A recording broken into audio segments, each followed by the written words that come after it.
Hello बच्चों, देखिए चर्चा जो हो रही थी प्रकाश के ध्रुवण में। अब जो हमने पढ़ा है इसके पिछले वाले वीडियो में, तो मैंने आपको ये बताया होगा कि अध्रुवित प्रकाश को ध्रुवित प्रकाश में कन्वर्ट कैसे किया जाता, परिवर्तित कैसे किया जाता है।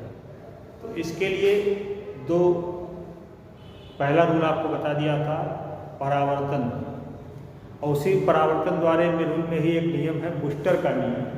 और बूस्टर का नियम हमने आपको लिखा होगा। बूस्टर का नियम था N बराबर tan I, यानी यदि कोई प्रकाश अध्रुवित प्रकाश, अध्रुवित प्रकाश मतलब साधारण प्रकाश, यदि अध्रुवित प्रकाश किसी पारदर्शी माध्यम के तल पर ध्रुवण कोण पर आपतित हो, ध्रुवण कोण पर आपतित हो, तो परावर्तित प्रकाश, ये भी हमने चर्चा किया था कि जब कोई प्रकाश किसी पारदर्शी माध्यम के तल पर आपतित होता है तो उसका कुछ भाग परावर्तित हो जाता है, कुछ भाग अपवर्तित, प्रतिबिंब दूसरे माध्यम में।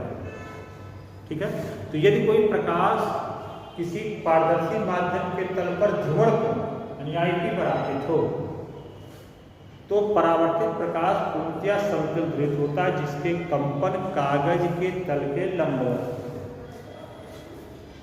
इतना समझ आ गया। इसके कंपन कागज के तल के लंबवत होते हैं। और बूस्टर ने क्या किया था, इसी से लेकर एक प्रश्न रिलेटेड बनाया, N बराबर, अगर पारदर्शी माध्यम का अपवर्तनांक N हो और ध्रुवण कोण IP हो तो N बराबर क्या होता है, tan IP। ये बूस्टर का नियम कहलाता है। इसका मान हर माध्यम के लिए अलग अलग होता है, हर प्रकार के माध्यम के लिए अलग अलग होता है। ठीक है, अब इसी पर हम बात करते हैं। इसी में एक और रूल है, कभी भी प्रूफ करने जैसे पारदर्शी माध्यम है, और इस पारदर्शी माध्यम का पहले माध्यम के सापेक्ष अपवर्तनांक कितना है। अब मान लीजिए कोई प्रकाश की किरण इस पर ध्रुवण कोण पर आपतित हो, तो ध्रुवण कोण पर आपतित होगी तो परावर्तित प्रकाश पूर्णतया समतल ध्रुवित होगा, जिसके कंपन कागज के तल के लंबवत। ये अध्रुवित प्रकाश और ये अपवर्तित किरण है, अपवर्तित प्रकाश है। तो ये आपका मान लीजिए है, ये IP होगा, ध्रुवण कोण पर आपतित होगा, ये भी IP होगा, परावर्तन पड़ेगा, आपतन कोण बराबर। ये आपका परावर्तित किरण है और ये आपका अपवर्तित किरण।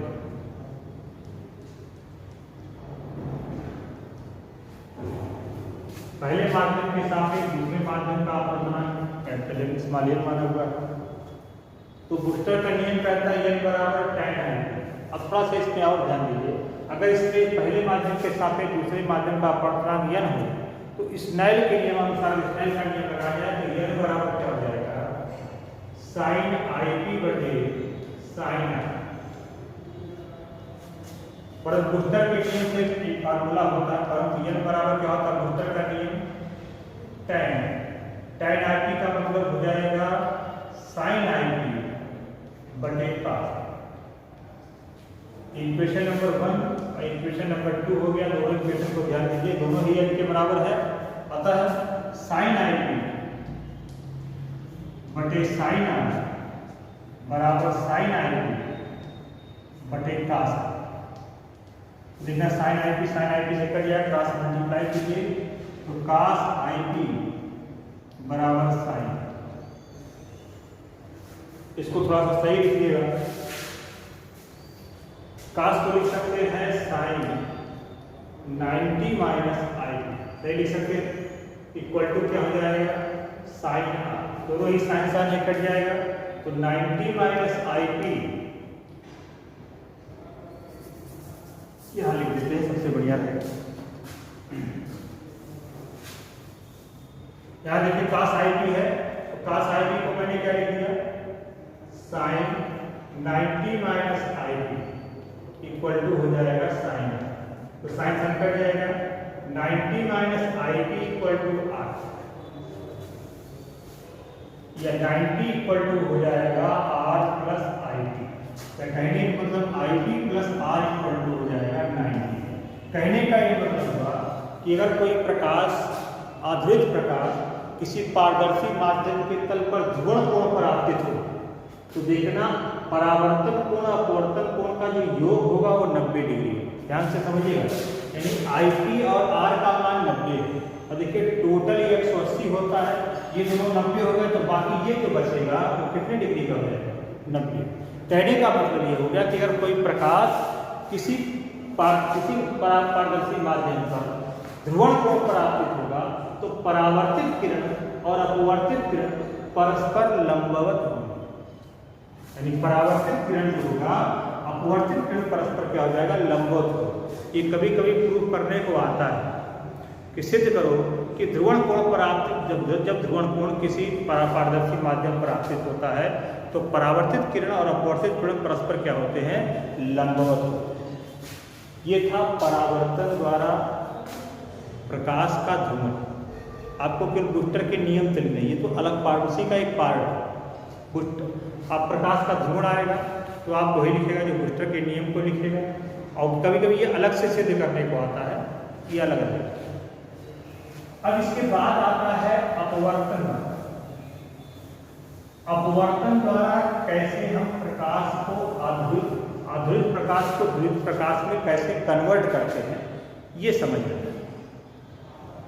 अपवर्तन द्वारा प्रकाश का ध्रुवण,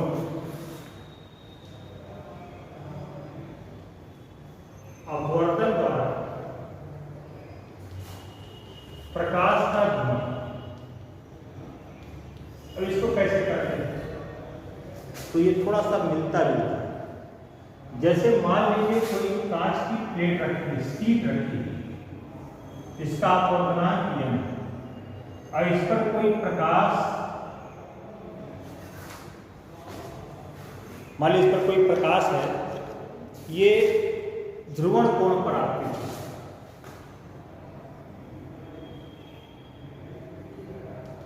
तो परावर्तित प्रकाश पूर्णतया समतल ध्रुवित होगा, ये तो आपको मैंने पढ़ा है। अब अपवर्तित प्रकाश की बात करते हैं। अपवर्तित प्रकाश जो होगा उसमें दोनों तरीके के कंपन होंगे, यानी ये आपतन तल के लंबवत भी कंपन होगा, इसलिए मैंने ऐसे बनाया, ये समांतर हो गया और ये लंबवत हो गया, ये समांतर ये लंबवत, इसमें दोनों प्रकार के कंपन होंगे, यानी ये आध्रुवित प्रकाश ही, तो इसमें दोनों प्रकार के कंपन होंगे। ठीक है, यानी कहीं पर लंबवत कंपन वाले जो प्रकाश होंगे वो परावर्तित हो जाएंगे। अब इसी के नीचे अगर एक कांच की प्लेट और रख दी जाए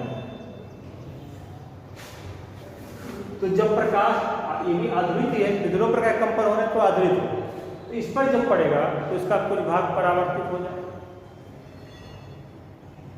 जिससे कंपन कागज के तल के लंबवत होंगे, बाकी इसमें चले जाएंगे। इसी तरह से कांच की कई प्लेटें रख दी जाए, कांच की कई प्लेटें एक के नीचे एक रख दी जाए तो प्रकाश इस पर कोई आपका डालेंगे तो जितने लंबवत कंपन करने वाले, लंबवत कंपन करने वाले प्रकाश होंगे वो सब क्या हो जाएंगे?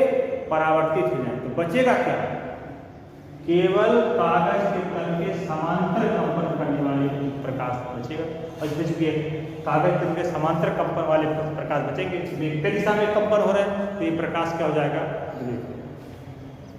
यानी अगर कोई आध्रुवित प्रकाश किसी कांच की कई प्लेटें ले ली जाए, कई शीट ले ली जाए, एक ही कांच की कई शीट ले ली, एक ही कांच ले लिया जाए, कांच के कई टुकड़े करके कोई शीट के रूप में बना दिया जाए, कन्वर्ट कर दिया जाए और उस पर कोई प्रकाश क्या कर दिया जाए? ध्रुवण कोण पर आपतित किया जाए, तो जो उन शीटों से कई शीट रखा जाए तो जो लास्ट में जो प्रकाश मिलेगा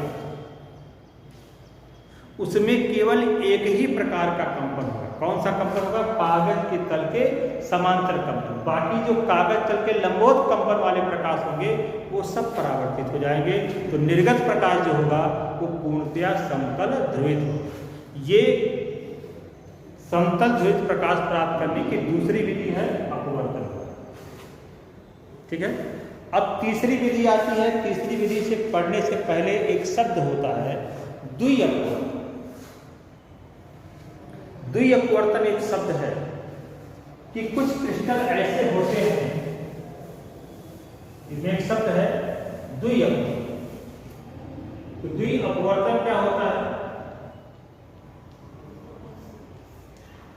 द्विअपवर्तन का मतलब हो जाएगा कि जब कोई कुछ क्रिस्टल ऐसे जैसे कैल्साइट है, टूरमैलीन है, क्वार्ट्ज है, कुछ इस प्रकार के जब क्रिस्टल होते हैं, पारदर्शी क्रिस्टल होते हैं, जब इन पर कोई प्रकाश डाला जाता है तो जब एक प्रकाश क्रिस्टल में प्रवेश करता है तो दो अपवर्तित किरणों में कन्वर्ट हो जाते हैं। क्रिस्टल का गुण होता है।